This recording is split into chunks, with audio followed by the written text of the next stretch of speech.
ahead and get started. We're so glad to talk about this very important conversation and this very important topic. There is an existential crisis within the church for women and most of our vulnerable, with an undeniable draw to faith-based community life and yet an undeniable pattern of abuse and cover-up being revealed in the corners of the church. Women and people who love them are facing an unnecessary choice between spiritual life and community and safety. And today we're going to talk about that. So together we are going to explore 7 straightforward and actionable ways that leaders in religious spaces can move forward towards abuse prevention and demonstrate to women and other vulnerable populations that they are safe and protected as we follow Christ together. So as we jump into today's webinar around alert to abuse and being a church that protects its victims, we are really glad to enter this conversation with someone who's a friend and an expert in this space. As we get started, we want you to know that today's webinar is sponsored by the V3 Movement's Learning Cohort. It is a learning cohort that helps church planters build capacity and grow in the essential competencies for grounded missional practices. And so if you yourself are a Christian leader that's looking to build community, make disciples, and understand how to do that, you can go through V3's learning cohort. And you can find out about that through the v3movement.org or .com. You can look for an app and apply. You can get into a conversation to learn more about that. So without further ado, let's talk a little bit more about who is going to be leading and guiding this conversation. We have with us Angela Lam. She is co-founder of Hagar's Voice.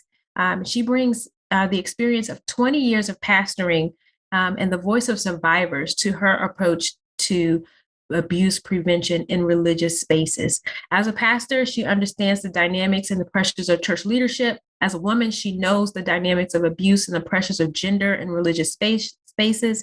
And Angela is currently employing her entrepreneurial skills and passion for activism in partnership with Danielle Strickland on the Boundless Communications team, an umbrella organization housing initiatives such as Brave Global, IMBY, Women Speakers Collective, and Hagar's Voice. And then, of course, we have in today's conversation Dan White Jr., who's a full-time consultant and coach with the V3 movement. He has written many books: Love Over Fear, Subterranean, The Church's Movement, and his most recent venture is co-founding the Caneo Center, Place and Process for the Renewal of Weary and Wounded Leaders in Puerto Rico. And so we're really glad that he'll be in the conversation today. And then I'm Lori Ruffin. I lead an organization called the COO Team and also executive director of Movement Leaders Collective, an organization founded by Alan Hirsch. And so with that, we're just really excited about today's conversation. As Angela gets into the content and just walks us through these ideas and concepts, there may be a moment where a light bulb goes off in your mind and you have a question or a comment. We want you to utilize the chat for your reflections, and then you utilize Zoom's Q&A area for any questions that you have. And then at the very end of our time together, we'll be able to ask those questions to Angela and hear her thoughts. And so we just want to kick us off with a hearty welcome and handing it over to you, Angela. Thanks, Lori, and the V3 team. This is so encouraging. Every single one of these conversations moves the needle. So whether it's in group setting or it's one-on-one on the side, chewing on this kind of concept, every single one of these grows our awareness, grows our self-awareness. It moves the needle. So I'm just really grateful to be here. I think maybe by way of introduction to the content, normally you would have to cast a vision for why is this the thing that we need to invest time in? I feel like you're already here, so you already know there is a felt need for how do we create safety. So I think maybe what might be helpful before we dive into those 7 straightforward, actionable things, it might be helpful to just lay the foundation of how to listen to this conversation, because we're complex beings and this is a complex topic. So We have purposefully created the content in actionable checklist sort of ways. And for certain learning styles, that is awesome. Like that's so helpful because we can just work our way through it. However, because of the complexities of this topic and our own experiences before this moment and our own fears about what comes after this moment, it's possible that the checklist will end up feeling, rather than hope-filled straightforwardness, it'll end up feeling like weight, especially because as leaders, when we hear a list like this, there is no stopping our brains from going over to compare the realities of the context in which we lead. So it's possible out of these 7 straightforward actionable points that there are 7 action points that need to be taken. And these are not small action points. So with deep respect to the burden that sits on the shoulders of leaders, what I would like to encourage you to do as you listen today is to more absorb. It's not the best language, but honestly, I'd be like, put your pen down. Like, put your pen down and just grow in your awareness, trusting that there is a moment here for us to engage with the spirits in our leadership, and not be tempted to engage at this level. So to that end, I have slides to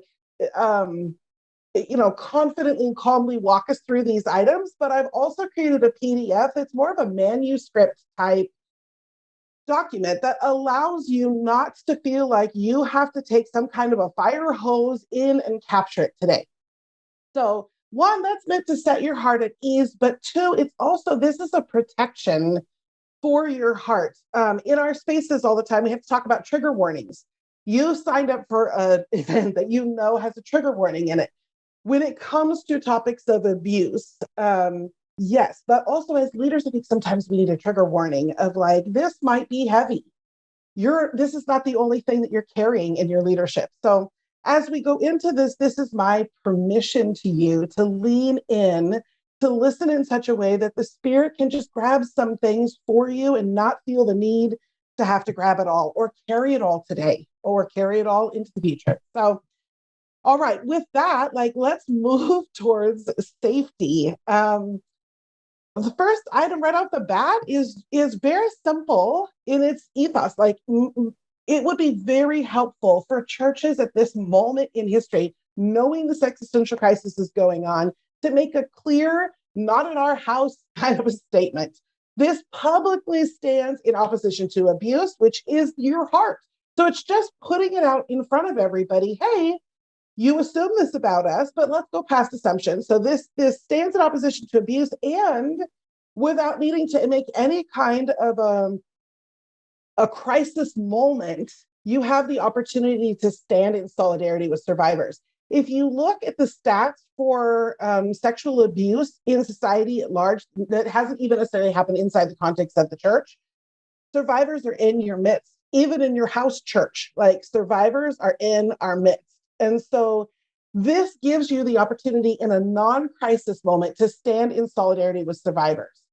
It also it's your opportunity to make a commitment that as an organization, we will not be complicit in permissioning or protecting abuse. That's awesome. But also a commitment to not re-wounding survivors when they come forward in their disclosure process. And that may be a point of conviction. For me, as I've worked with survivors in Hagar's Voice, and even beyond that particular context, without exception, survivors who have chosen to disclose to their church community have expressed that the wounding that has happened at that level was actually more painful, more burdensome, more difficult than the original abuse. That is saying something. But if you actually pause and think about it, most often the abuse was between 2 people, one person abusing another person.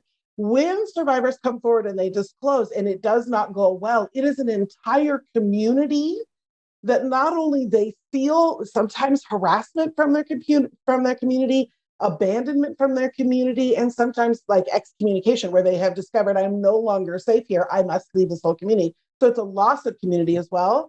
It makes sense why person after person after person expresses that. So This is an opportunity to put a line in the sand and make a declaration. We will be the type of community that walks with survivors in a way that does not rewound them as they disclose to us. Okay, so the second idea is it's good for us to make it clear where someone should go. So there's multiple populations inside of each of our communities. There are survivors who may need to tell someone something that they've experienced. There are advocates who know some things who may need to tell someone in leadership some things that they know. But then also I would love it if church leaders were thinking about what's the safe portal for the person who may be abusing someone to safely ask for help. It's so obvious how the church is failing the survivors of abuse in our midst. But the truth is, there's so much that could be done to prevent abuse. But even, if a member in our community was to become aware that their way of interacting with the world is unhealthy and abusive, and they need help. Is there a place, especially for staff? Is there a place for these people to actually raise their hand and ask for help? So this is one of those moments where I'd like to just lean into an awareness thing. In the PDF that we're going to provide to you, I've put a list of questions because it's been very eye-opening for me working with survivors about the kinds of questions that they have when they think about disclosing. So those disclosures do not happen in a vacuum. How your community talks about abuse and survivors and this whole moment of revelation in the church tells them a ton about whether or not they are safe to disclose. But even in the disclosure process, they're asking questions like, who's on the other side of this link I'm about ready to click?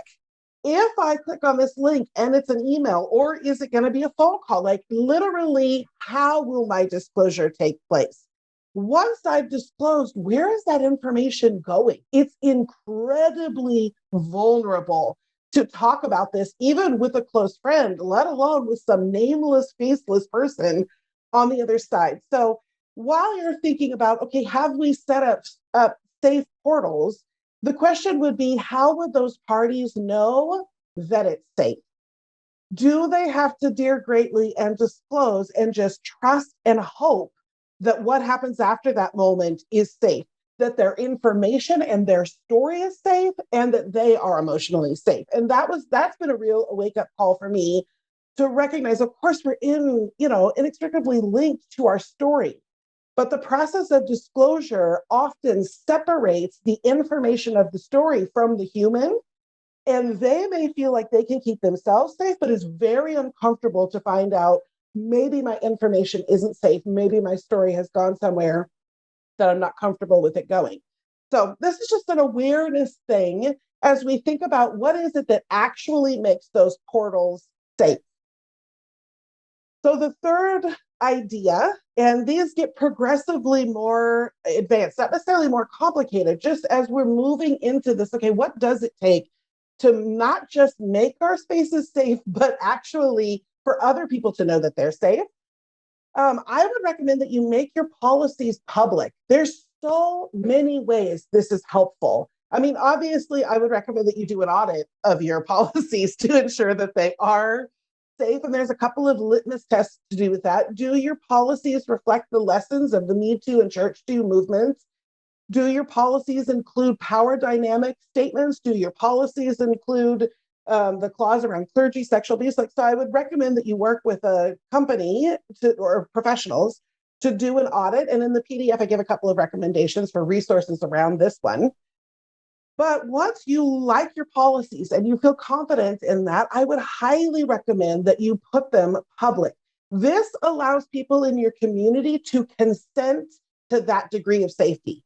So if as a member of your community, I was to read those policies and I would see a lack of clergy sexual abuse and no mention of power dynamics, that would tell me proceed at your own risk with this community. And that is kindness. So I can consent to this level of safety, or I can confront it. I can go to somebody in leadership and say, hey, Have you looked at your policies? Here are some things I would recommend. Or it gives them the agency to move out of an unsafe space where they feel unsafe and to go somewhere they can. So this is a huge gift.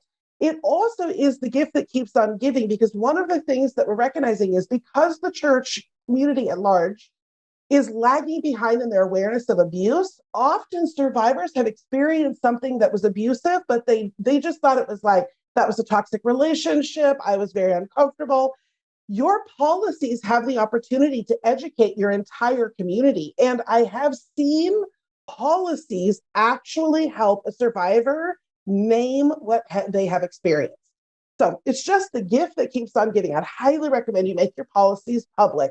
It's much broader than just the concept around transparency. That's perfectly good use, but just broader than that.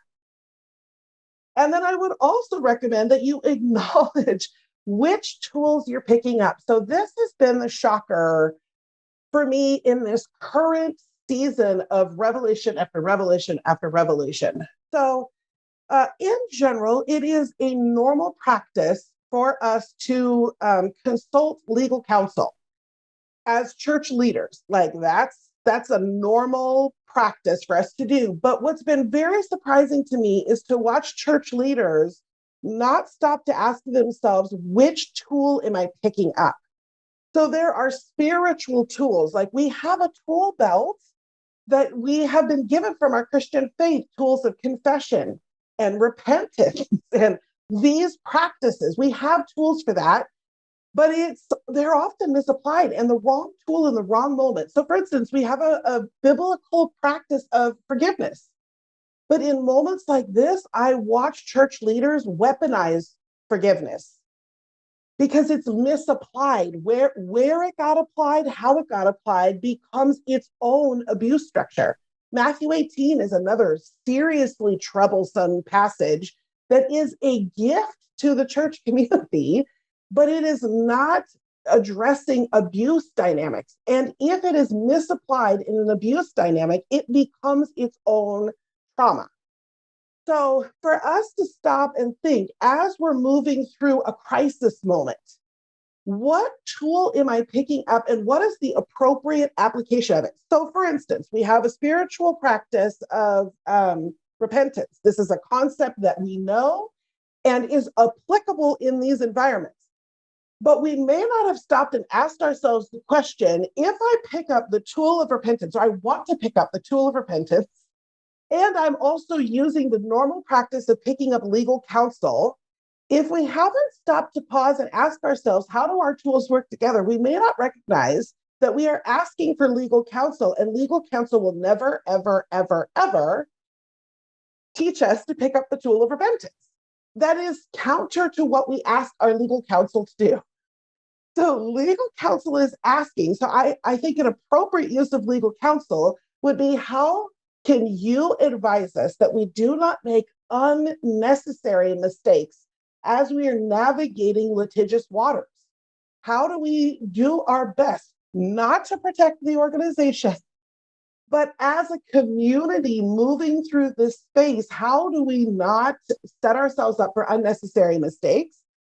But by recognizing that's the limitation of the legal tool, it opens up the door for us to say there is still space for us to use the spiritual tools of confession and repentance and group laments and things like this, that if we don't slow down in the moment and ask ourselves these questions about the tools, they have a perceived conflict, and we will prioritize and show loyalty to them in different moments in different ways. And sometimes they end up driving us. It's very, very uncomfortable to consider a liability. So we had one case come through Hagar's Voice where the leadership team was like, we're just really concerned that saying this phrase, and what that was naming the abuse that happened, by using this phrase, that opens us up to being sued. If we admit that this happened in our midst, that opens us up to being sued. And at that time, that was Danielle Strickland was working with that group. And her comment to them was, but you are liable. You aren't liable because you admitted it.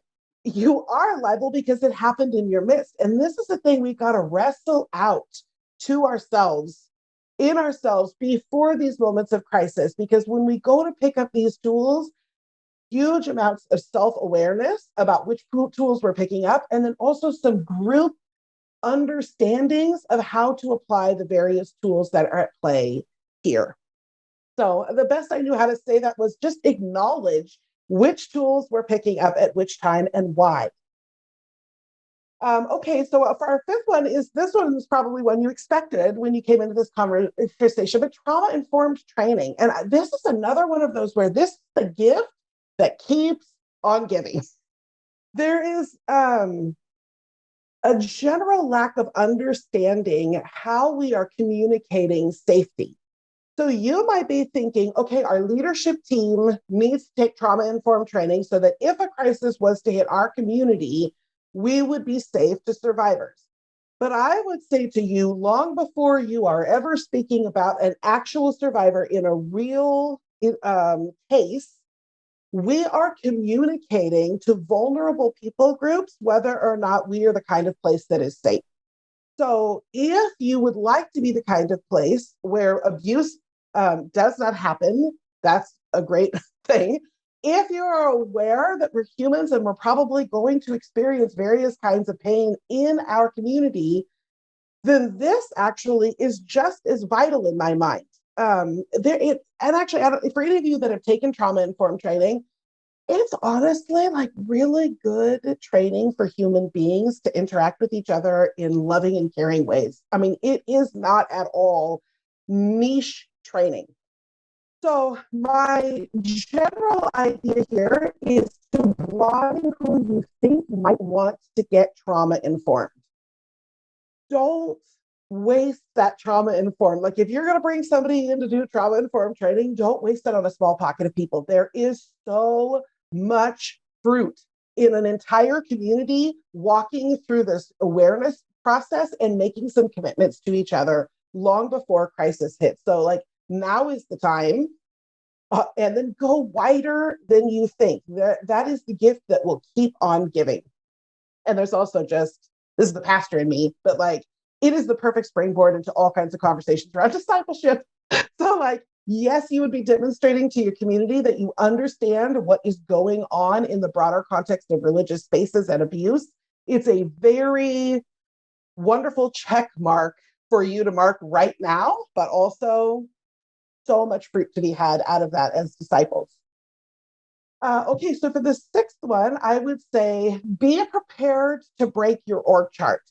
So lots of times in an effort to stand in solidarity with survivors, churches will assign their board of directors or their elders to be the ones who process this kind of thing because it is a big deal, because legal might be involved. It's a way to show value to survivors. But most of our elder boards are populated by a certain type of skill set. And generally speaking, these are not the empaths in our midst.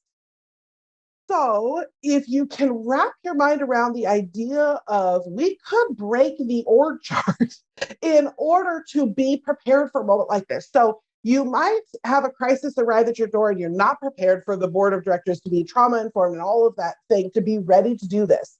That's okay. Even in the moment, you have the ability to break the org chart and say, we are bringing in these people for the purposes of not just their expertise when it comes to counseling us through navigating these waters, but people who are experts in people, in reading people, in being safe to people, in hearing people between the lines, in active listening skills, in mirroring back what they've heard. Like you have people in your midst who naturally see the wounded, are drawn to the wounded, stand in solidarity to the wounded. And one of the things that breaks my heart when I watch churches mishandle these moments is often what I've discovered is that the empaths in our midst are often annoying to church leaders because they are consistently bringing hurt people to the front and saying, why isn't the church doing something about this? So there might be a little bit of heart work that has to happen in our religious spaces to get it to where we can honor the empaths and properly empower them. That doesn't have to mean that they are the decision makers, but it does have to mean because you don't want to token your empaths. The idea is not to empower your empaths to sit with the survivor and be a safe space, but that have no agency in the actual navigation and the actual advocacy on behalf of survivors. So you got to move past just tokening them as empaths and figure out how do we leverage the voice and the skills of empaths in our midst. It may be in your best interest to actually, before a crisis hits, make decisions like this, empower a safety team, have them be leading the charge in who gets trained on what so that we're prepared for a crisis to hit, and then staff that team with the right skill sets and the right personalities, which often don't land on your board of directors, which then also begs the question, what is their actual decision-making power? So I sat in a meeting with a survivor last week who had been through a multiple month gauntlet waiting for some kind of, she had asked to be released from her contract with pay because she was getting out because she is not safe in that environment. And she had to sit through multiple rounds of emails, then get to a meeting with the board of directors, only to find out that the board of directors did not have the ability to make that decision. They could only make that recommendation. And so then, even after she sat through all of that, she had to wait for the actual decision makers. Like, we could do better. So, like, consider if you empower a safety team, what are their actual decision-making chains of command, and how quickly could a survivor move through the midst of that without having to be put through a gauntlet? And then lastly, this one's nuanced and tricky. So like, listen to this from a standpoint of maybe just awareness and absorb it. But I'm watching a dynamic happen in churches because rape culture is so prevalent. There is an automatic knee-jerk reaction inside of our Christian communities to endorse and fawn over the offender, which I am like, thank God we have loyalty to the hurting and like, yeah, we don't need to pick preferences.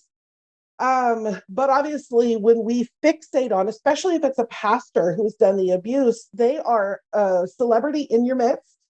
They are beloved. They are a public figure. The absence of them is rocking the environment that they're leaving. So I get why we do this, where we talk a lot about the like restoration of this person.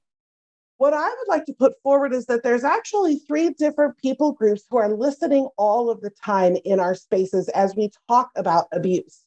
There are people who are discovering, oh, that thing that I did before, that was abuse. And so there are actual offenders in our midst. And there's offenders in our midst who have maybe done their offenses somewhere else. So you think like a traditional sex offender who is trying to rebuild their life in a healthy community and learn to re-enter into society in a healthy way. There is the abuser in your midst who maybe has to leave your midst because they have broken trust with that community. And then there are survivors of all shapes and sizes inside of your community, and they are listening as we talk about abuse. They are listening to find out whether or not they are part of who you consider to be loved ones.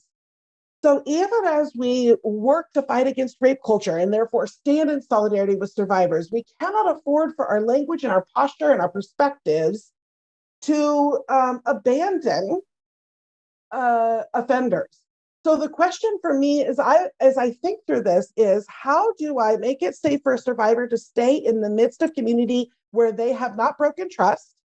How do I walk with an offender who has broken trust in this community and cannot stay in this community? But we are not defined by these individual lines of like, this is one church and that's not a church over there. So how do we travel with the offender who needs to leave this community because they've broken that trust? But how do we not abandon them? And then as we talk about the abuse or the offense that they have done, how are we not isolating the sex offender who has created some kind of problem in another community, but is trying to rebuild life in this one? That's why it's like, this is not a checklist one. This is just how are we thinking about the parties that are listening in? And then therefore, how are we talking about this in a way that is redemptive without being isolating? How do we not abandon? How do we not shame fill? How do we navigate these waters with all of those parties in the midst? All right, so we've made it through the checklist portion of this thing. Now it's just time to digest. And this is just my reminder as we go into Q&A. Like, yeah, we're just chewing on it, but also like, Jesus, walk with us. This is not now your action item list that you have to immediately go and put into practice, or you're an unsafe leader. Like, do not do this alone. Do not do this on fast forward. Like, grow in your awareness, continue the conversation, do what you can to implement the ones that are low-hanging fruit for your community. Celebrate any of these that already exist in your community. This is not a burden for us to take on as an accusation, or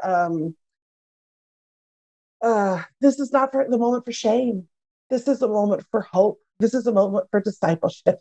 This is a moment for courage. This is a moment for community. And we have time. There's a song put out by Common Hymnal, which if you don't know them, you need to know them. But YouTube Common Hymnal, and the song is He Has Time. And it is a song for survivors of sexual abuse. But I, as a church leader, even have found so much solace in that idea, that I am participating in co-creating with God a safe environment, but that God has time. He is working all over the place beyond what I'm doing. So yes, I'm co-creating. Yes, you're co-creating, but He has time. Like, the work is being done. We just need to participate. That's great. Thanks, Angela. That was powerful. Wow, I'm gonna. There's a lot there. It was so substantial and meaningful, and it's a treasure. I think as I was listening to it, was trying not to like overthink it right now and just let it be. And one of the things that I feel like I react to is that, as a pastor for 25 years, it seemed like in all the churches I was in, we were always responding to a crisis rather than planning for the crisis. And, I faced 3 different scenarios where someone was abused in the ecosystem of our church. And every time it was pivot at that moment of crisis and try to figure out how to deal with it, rather than this knowing that you said something earlier, knowing that in community we will get hurt and there will be pain, and planning for that. So I'm wondering if you get that reception from people that I don't need to plan for the crisis, because if I do, this is what I think in my spirit I'm noticing is, if I do, I'm saying there is a problem already. If I start almost kind of that the idea is like, we don't need to talk about it until it's a problem, or let's not mess things up if things are going good. I'm wondering if you get some of that resistance, like to planning for abuse preemptively. There's resistance at every stage of this. So yes. And then also, even inside of crisis, there's still resistance. So there is resistance at every stage of this. And I think that is because there's a pretty good racket for Satan here. So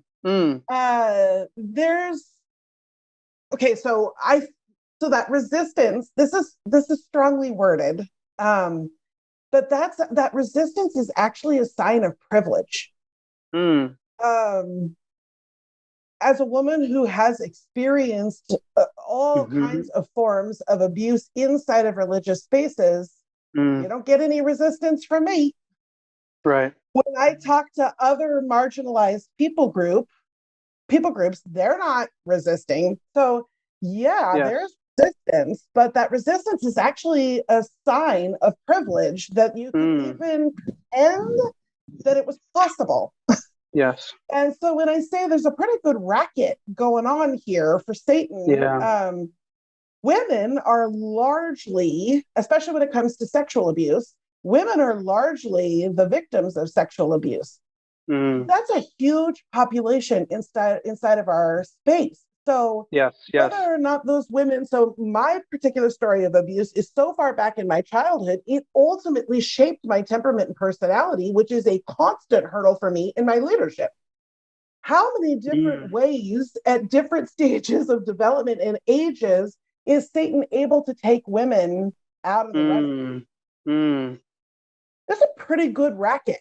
If Satan can lean into the privilege of men to think that, do we really have to do this? And that leaves the open door for women to continue to be marginalized and wounded and not part of the voices that actually build the church we all dream of, bring the kingdom come. So there's resistance at every stage. You might think, well, I'm just resisting this because I have so many other things on my plate. But I'm watching church leaderships who are in the midst of a crisis still resisting. So I don't think the resistance goes away on the stage. I think the resistance has a different source. Yeah, that's good. My second question, and I'll give it over to the Q&A community, is it seems like image management can create a constipation through this whole process. I navigated an abuse 17 years ago, and I think we navigated it well. I didn't have these checkpoints, but I do know that inside me was this little voice of, and I don't think we surrendered to it, but I'm just being honest just about that whisper of image management, protecting the image of the church. Even though this one person was an outlier, I still had that in me as like, how is this what's the mark of this? Is this going to mark our church? Is this going to impact the entire interpretation of our church? So if you can speak to image management and how that affects moving forward, what that can look, what that signs of image management, like what you see. Interesting part of my story is I was actually part of a team that was made up primarily of women. And we had a little edge to us of like wanting to keep the ripple effects from going out too far. And so I don't know if you can speak to that. That's my context. So there's some kind of power and principality to protecting the image that is odd to me. Yeah. So I would just put one litmus test forward. And the question, who are we trying to protect?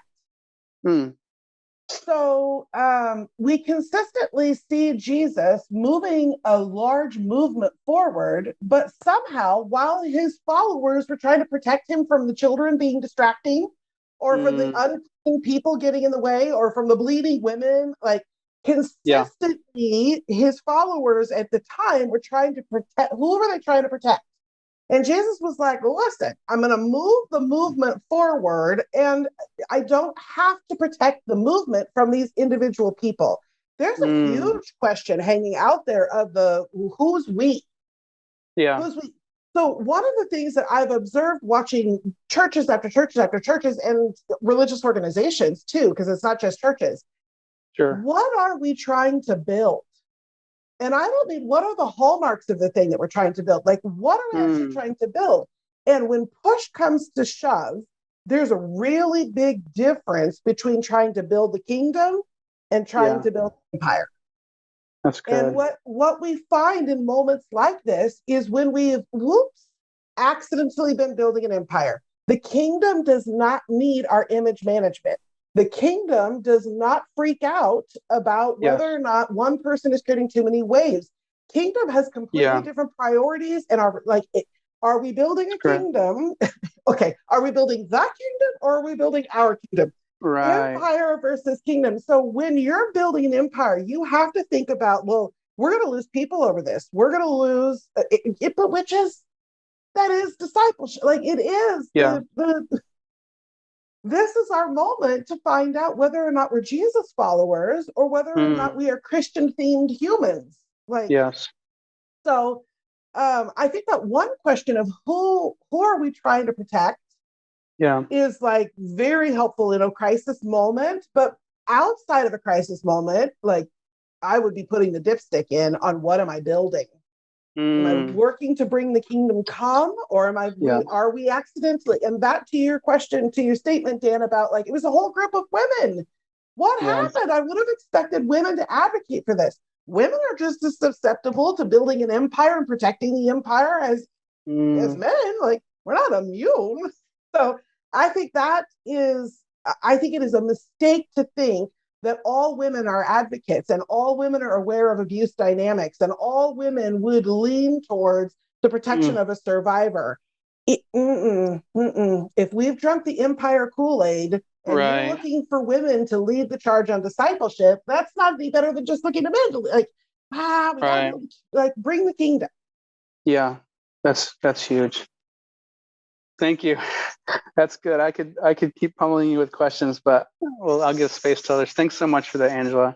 Yeah, I really appreciate the truth that you've spoken and the wisdom within all of the principles. I think something that really is standing out to me, even with what you just said, is that in any given point in time, there are three key groups: the past offenders that are looking to be reformed and change, the active abusers, and survivors, and they can be men or women. Like, it's just, I think that's such helpful awareness. There are a lot of practical questions that are coming through, around, we said we need to be clear in a not in our house statement. Are there resources where you could recommend that folks can look to for examples of what a public statement might look like? If someone wants to go from nothing to something? I probably could, but it's pretty dangerous. This needs to come from the belly of your organization. So I totally get the concept of like, let's read a whole bunch of different people's mission statements and then we'll craft our own. Like, I get it. I get the heart of that question. But I think it short circuits a process that needs to happen in the like blood of a leadership team. So I would recommend, it doesn't have to be complicated, but a prayer prompt to the people who might be writing this thing and a month-long prayer journey individually. Like, here's your prayer prompt. What is it that we want to communicate to our community about safety here and our posture towards the reality of hurt in our midst? And anyway, I think it's a little bit, it's just dangerous to even if you borrow and then craft your own, like I prefer these words over those words. I think the process that's necessary, and again, it doesn't have to be 7 meetings. It can just be a prayer prompt and a month of praying your way through that. There's no magic to that either. And then like, all right, let's craft this thing together. There's a thing that needs to happen in that space. Angela, I hear what you're saying. And basically we can't just take something off the shelf and then deploy it in our midst. That's not going to work. Right. I just am imagining that person who goes into the elder meeting and is like, I got a topic for us to discuss, to dig into that work. How does one start that conversation when, in fact, some of the leaders around the table may fit into any of those 3 categories of having been a past offender, an active abuser, a survivor? How do you have those kind of conversations? Is it helpful to have an external party that facilitates that? Do you start with training before then crafting a statement? Could you just shed some light on that dynamic? One of the resources that I put into that PDF was a link to an organization who does a culture assessment that I would just highly recommend. That might be the best way that might be a really great way, because I maybe would come into a leadership team, my church's leadership team, with all of this awareness and all of these observations and say to you, we are unsafe here, but somebody else on that team has none of that training, skill, awareness. So that can be kind of inflammatory to discover where it completely, and boy, generationally, this thing is fascinating. It's fascinating. So if you have a young leadership team, they're going to feel like you are behind the ball. How have we not tackled this before? If you have an older leadership team, there will be a general sense of like, is it really that big of a deal? So I would highly recommend having a culture assessment done, because then there is a third party, and the company that I recommended not only says, okay, yeah, you have these things happening in your midst, but they give incredible education around why that would be abuse. Like, why would they call that abuse, and some Christian principles to go with it.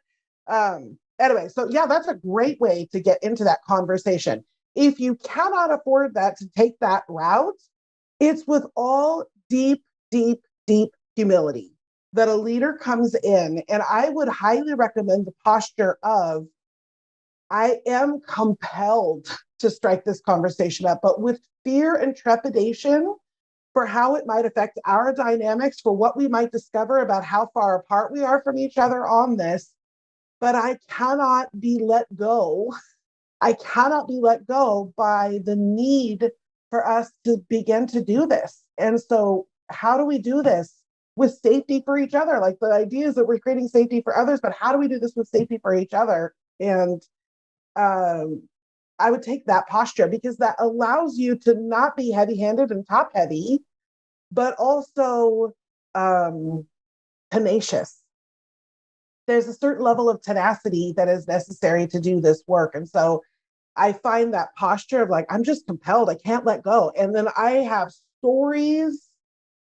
There's so much power in story. So it's one thing to say, that church had a crisis over there.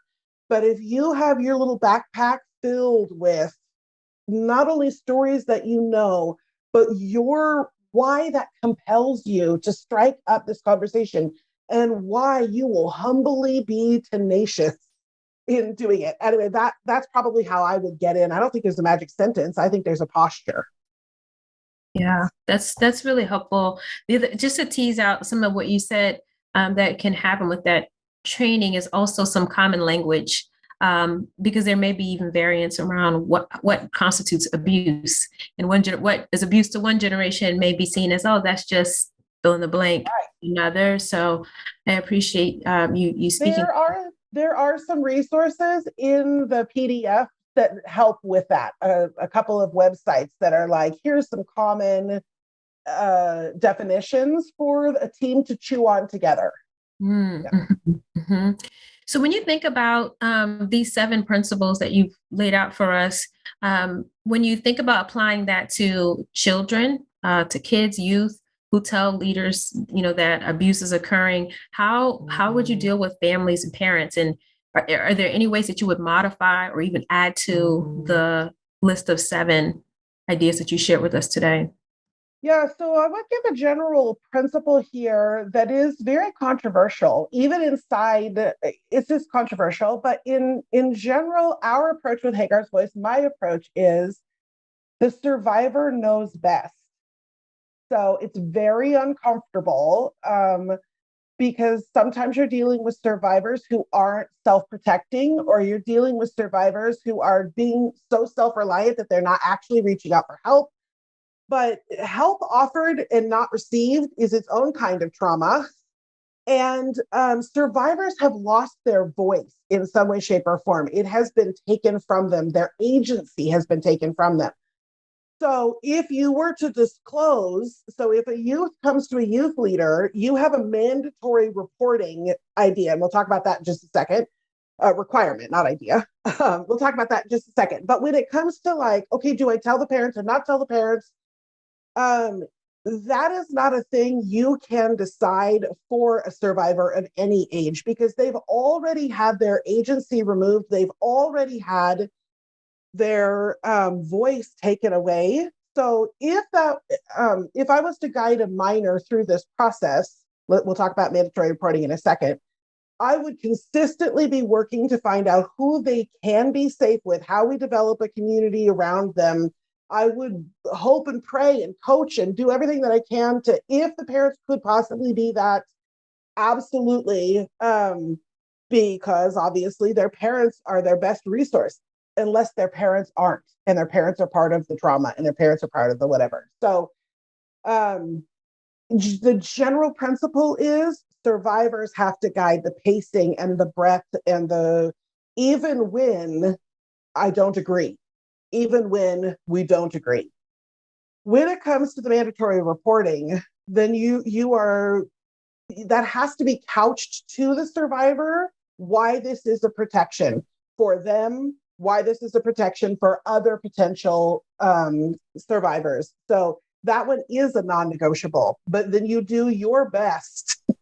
You do your best. So I recognize that's a totally controversial concept, that the idea that the survivors know best, especially when you're talking about different ages. I am not an expert in that space. So if I was a church leader who became aware of a minor, especially a young minor, I would be pulling in paid professionals who are experts in this space. I would be looking to have a counselor in my close proximity. I would be looking to have a parent, not that kids' parents, but like I would want to have some conversations with parents. So like get the team, the appropriate team around you. But that basic principle is you cannot help. You cannot help beyond what is needed. But again, you can see how that is a completely differently applied at the different ages. I don't know if that's like such a hairball. That's my best, pull out one principle for it. But get the right people around you is maybe my favorite thing to say about that. Yes, and it sounds like the underlying principle around what you're speaking. There's a lot of pieces, but one is to prevent re-injury by not handling the processing of that well. Yeah, this is where the church is really behind on understanding consent. So that's really what I'm speaking to right there. They've lost their consent in the abuse. So it's re-traumatizing to have the people that are helping them go past their consent. So I'm not saying I would never tell parents. I would just always be working to get that minor's consent to who we were talking to. And I would work hard at that. But I will not go past their consent. That's helpful. Thanks for that clarification. We had someone else ask a question, or they're navigating being in meetings where child protection policies are being established, and some words like requested versus recommended have been used, and there's a concern around potentially the words that are chosen being used to water down the policies. Can you speak to that? Like when it gets into the nitty gritty of crafting these policies, how do you advise folks to navigate that when it comes down to wording around recommendation, request, required, that sort of thing? Well, this may not be encouraging. So like I apologize if this is discouraging, but policies do not keep people safe. People keep people safe. So that conversation, if we're splitting hairs on words like that, then we have work to do in our community to understand what we're actually working for. So you can craft the best policies, and I've seen this churches. I've seen their employee manual, and they've got the right clauses in there, but the way they went to apply them, or they didn't train their people on them appropriately. They allowed the obligatory checkbox of like, yeah, I watched that video. Like, okay, so policies don't keep people safe. So in some ways, I'm like, you don't have to worry about splitting hairs because the policy isn't going to keep people safe. But if you are splitting hairs, you're probably not far enough along as a team in understanding what you're dealing with. So I wouldn't die on the hill of a specific word, but I would take that as a caution flag of like, if they're dying on the hill, in this policy is getting watered down. The problem is not the policy or the word. The problem is we still have work to do in understanding why we're writing this policy and where this policy gets used. So in some ways, it's kind of discouraging to discover it's not really about the wordsmithing. That's not really the problem. It's a heart posture or an awareness or something But in other ways, it's really comforting to me that you don't have to get all of the words correct. It's very comforting to me that as a community, we can make some agreements amongst each other and amongst ourselves where it is like, yeah, that's the policy. But the truth is, we're going to be Jesus followers, and that's going to be marked by this, and this. So it can be a little bit discouraging to discover, oh, this is not a wordsmithing problem, but also like, this is what we're in the business of. Like this is our kingdom come moment. So continue to press into that posture in your group. That's what you're looking for, more so than a perfect policy. That's awesome.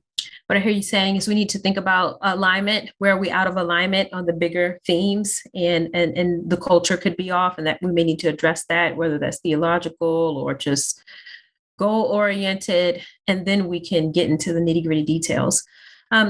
Angela, you made a passing comment when you were talking about trauma informed care and training, and just you said it real slightly and then you kept going, but I wanted you to dial it back to that point, that it could help us be better Christians to be trauma informed. Can you just maybe unpack that and how increasing our awareness of this may help us to be better disciples and disciplers? Just tease that out for us. Yeah. So there's a tricky part of being a Christian when we take into ourselves this idea that we have the truth. So I don't mean to say there's no absolute truth. I don't mean to say that, but when you spend a lot of time thinking about and practicing the idea that you hold the ultimate truth, it can sometimes make us really tough human beings to be on the other side of. That when we practice that in small theological conversations, then we start to practice that in non-theological conversations, and we start to practice that in really bad emotional intelligence. So especially when you consider the North American church history and you go back centuries, like we have this self-feeding system of I'm right, you're wrong, I kick you out, we don't there's a thing that we do. Trauma-informed training is honestly really amazing, simple practices of being a good human being on the other side of another human being.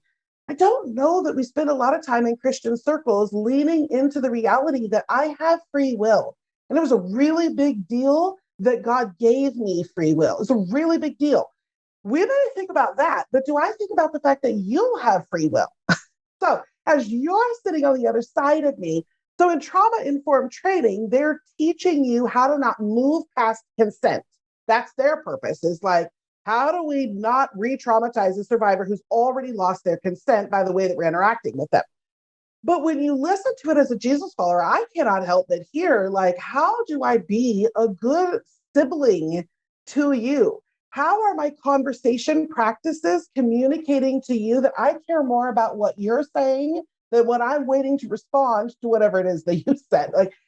There's such a beautiful posture in trauma-informed training that, in my opinion, speaks much more directly to Jesus's way of moving through the world than what is often experienced in our religious spaces. So yeah, you're right. It was still a passing comment, but there is a rigidity to Christians, to a lot of modern Christians. There's a rigidity of thought and there's a rigidity of relationship. So either I accept the fact that you have free will, but that means we're never going to talk politics because I really can't stand your politics. Like we settle for these boundaries that I don't see Jesus settling for. He has relationship, intimate and sweet, but safe relationships. And trauma-informed training to me was an eye-opener of like, this is really good. This would rub a lot of Christians in all of the right disciple-y ways, because Jesus, no shocker, demonstrated trauma-informed engagement with humans. Like, we just don't word it that way. Absolutely. This has just been fantastic, Angela. Thank you for helping us to become the church that protects survivors versus traumatizes survivors. if you have enjoyed this conversation, definitely stay tuned for a replay email. And this and other conversations that are important to investing in incarnational mission are brought to you by V3 Movement's church planting cohort. And so we're glad to be able to have this conversation today. If you're interested in applying, you can check things out on the v3movement.org and or through the app, the V3 app. Thank you so much, Angela.